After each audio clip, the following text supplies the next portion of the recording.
YCP అధినేత YS Jagan ఎమ్మెల్యేగా ప్రమాణ స్వీకారం చేశారు. ప్రొటెం స్పీకర్ బుచ్చయ్య చౌదరి మాజీ సీఎం జగన్తో ఎమ్మెల్యేగా ప్రమాణం చేయించారు. ప్రమాణం చేసిన తర్వాత అసెంబ్లీ నుంచి వెళ్లిపోయారు జగన్.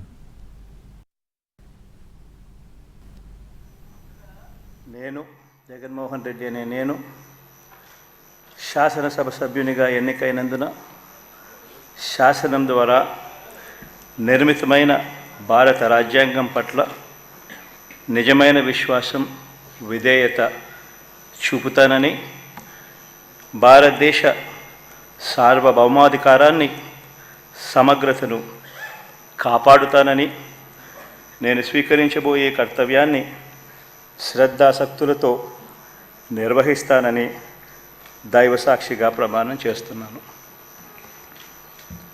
ఆంధ్రప్రదేశ్ శాసనసభ సభ్యుడైన వైఎస్ జగన్మోహన్ రెడ్డి అనే నేను సభా నియమాలకు కట్టుబడి ఉంటానని, వాటిని అనుసరిస్తానని, సభా మర్యాదలను పాటిస్తానని, సాంప్రదాయాలను గౌరవిస్తానని దైవసాక్షిగా ప్రమాణం చేస్తున్నాను.